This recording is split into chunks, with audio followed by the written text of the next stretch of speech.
Hi, friends. It's been a while again. I guess life just keeps on lifing.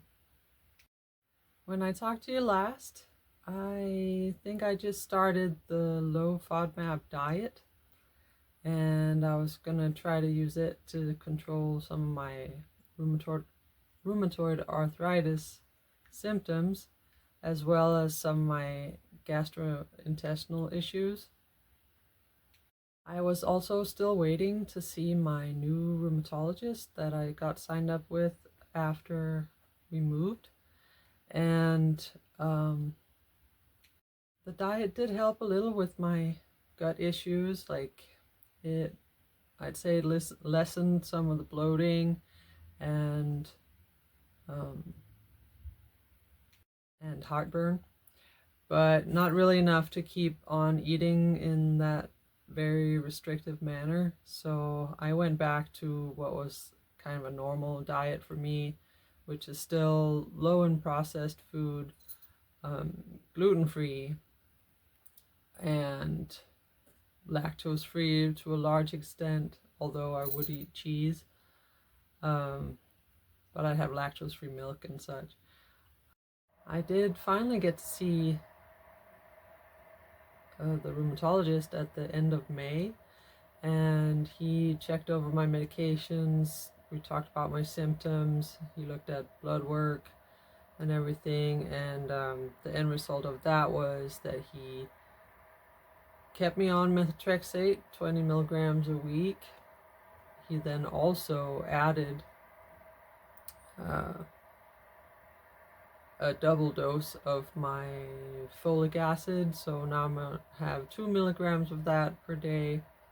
And then he added a whole other medication called hydroxychloroquine, which I take 200 milligrams of that in the morning and also at night. So I have a pile of pills now. In general, I do feel like the medication has helped my joint pain, um, but my gut issues have kind of worsened. So I attributed that to basically indigestion and like food sensitivity and probably my rheumatoid arthritis. I didn't really know, and I hadn't really been able to fix it. But then a couple of weeks ago, I found out that there might have been another cause all along. I was at work, and then I had just gone to sit down for my last break of the night. I work overnight. So about 5 a.m., I went to go sit down.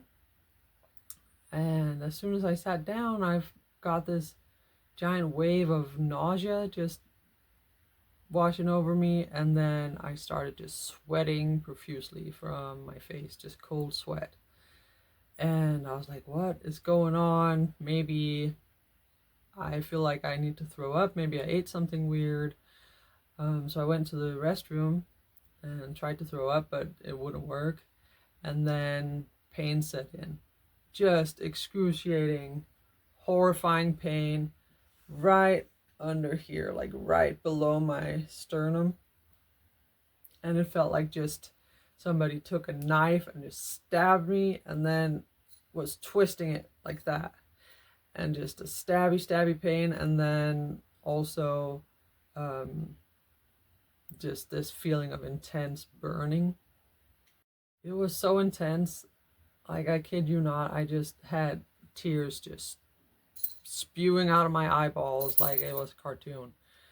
Like, I couldn't even control it at all. It's a very intense pain, and you guys know if you've had issues with your gallbladder before, which, spoiler alert, turns out uh, it was my gallbladder that was the culprit.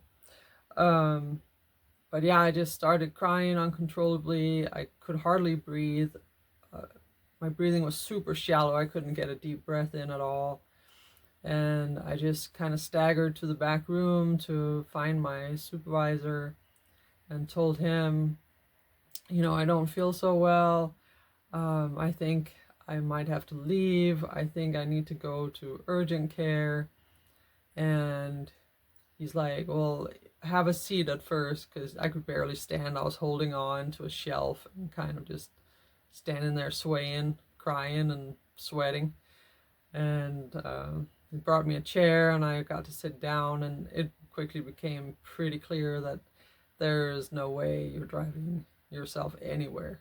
Um, and one of my coworkers checked uh, to see when urgent care would open, and it turns out they're not open on Sundays. So the decision was made for them to actually drive me to the ER. I got to the ER, and they luckily saw me pretty much right away. There was no one else there on a Sunday morning, 5:30. So they started a bunch of tests like right away. They took blood, which came back super elevated for bilirubin, and liver enzymes were really high. Um, and then my blood count, red blood cell count, was really low, and pretty much it looked like I was anemic. And then they also did an EKG, just to rule out like a heart attack, but that thankfully came back perfectly normal. Um, so then they decided to send me for a CAT scan with contrast dye. And they did that, and it turns out that they could see gallstones. And then they had a suspicion that my bile duct was also like inflamed and possibly blocked. To get a more thorough look at me, they also sent me to an ultrasound, and in there they could see more than 10 gallstones in my gallbladder, and they could also see that my bile duct was enlarged. Um, they couldn't see if there was an obstruction, but they were highly suspicious that there might be. The final test they then sent me to, by this time it's like 3 in the afternoon, but they sent me for an MRI, also both with and without contrast. And in that they could see that there was indeed gallstones, and there was an obstruction of my common bile duct. So there was a stone sitting there, blocking everything and causing me the extreme pain. The diagnosis then at that point was acute cholecystitis, which means an inflamed gallbladder, and they went ahead and admitted me to the hospital. Turns out my gallbladder had been doing poorly for quite a while, and was probably the cause of a lot of those gut issues that I've been having. And they told me that I was going to need to have 2 operations. One is called, let me read my notes because I can't remember that name, an ERCP, and that stands for endoscopic retrograde cholangiopancreatography. Fancy long word. Basically, that means they take an endoscope, which is a thin, long instrument with a camera on it, and they put that down your throat, and then they are able to look around and use an X-ray to get a good picture of your bile duct and hopefully locate the obstruction. And then they can also grab that obstruction and get it out with that endoscope. The other surgery they told me I needed is called a laparoscopic cholecystectomy, and that means the removal of the gallbladder through small incisions in your abdomen. Instead of a big long open cut, they do a bunch of small little cuts and put instruments in crisscross. And I ended up with 5 incisions. One right here below my sternum, one in my belly button, one over here on the left side, and 2 on the right. The one that is below my sternum is the largest one. It's the one also that they removed my gallbladder through. And they did have to widen the incision after they got a hold of the gallbladder in order to get it out.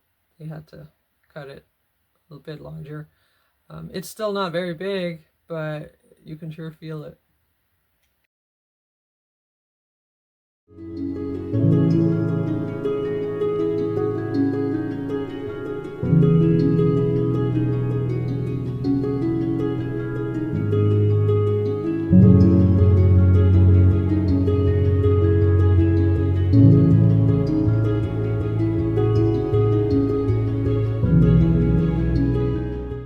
These incisions, they hurt quite a bit, especially whenever you have to switch your position. So like getting up or sitting back down, those are the 2 worst. Sorry, I'm burping. It's one of the side effects. And you know, when you move around, like just gravity itself just pulls on your incisions, pulls on your muscles. And like I would have never dreamed of how much you use your stomach muscles for every little movement. Just reaching for something, stomach muscles. Turning slightly, stomach muscles. Laughing, coughing, eating, just breathing in deeply, all of that, it all hurts. I don't really know if it's because of my rheumatoid arthritis or just because I'm a bit older, or maybe I'm just a wimp. I don't know. But it seems like I'm recovering quite a bit slower than a lot of the other people that I've seen on YouTube who's had this procedure done. I'm hoping that I'll catch up to them eventually, but as of right now, it's snail's pace. A lot of people had been able to go home the same day of their surgery. I stayed in hospital for 2 more days to have the pain controlled. And then I couldn't walk by myself. I had to have a walker.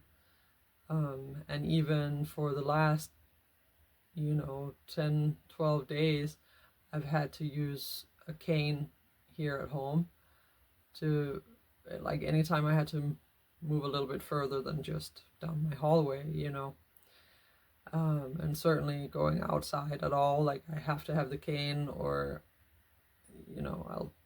I won't be able to go very far. I need something to lean on to just disengage my stomach muscles, which otherwise they tighten up real in a tight ball like that, and they just won't let go.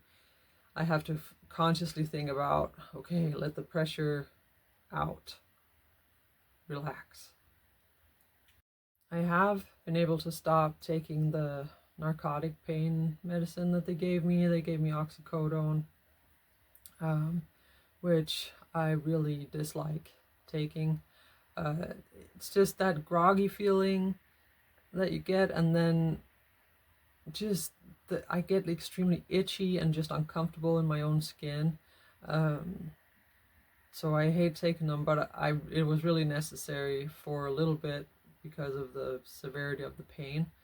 But the last probably, I want to say 5 or 6 days, I have been able to not take those and just take a few Tylenol every once in a while, and otherwise just deal. The worst part for me in this beginning of the recovery has been, just aside from not being able to lift my kitties, because I'm not allowed to lift more than 15 pounds, and I have some big boys. That's torture not being able to grab them, but other than that, it's just the bloating that is caused from the surgery. They put this gas into your abdomen so they can, I guess, see your organs better or navigate around better with their instruments. But that gas stays in your body after the surgery, and basically the only way to get rid of it is walking around and, burping, passing gas. But it's a very slow process, and I kid you not, my belly was out to here. Like, it looked like I was pregnant, and and it's just pure gas. It was so uncomfortable. I'm still kind of bloated, but it's nowhere near what it was. And I'm 2 weeks out now from the surgery, so I don't know how long it's gonna go on. It also does seem like pretty much anything you eat bloats you a bit. I don't know when that's gonna correct itself, but hopefully it will. So it's definitely been super uncomfortable to be so bloated, and it also really causes you to have zero appetite because you just feel full, and it feels like if you ate something, it's just going to add to that pressure. So I have actually lost about 11 pounds since I had surgery on the 15th of July, and it is now August 1st. So a little over 2 weeks, 11 pounds. I have started eating more now. Still not up to the calorie intake that I should have, but I mean, I'm not sad about losing some weight either, but it's not really the most healthy way, so I'm trying to up my calorie intake now. I do have to follow a low fat diet.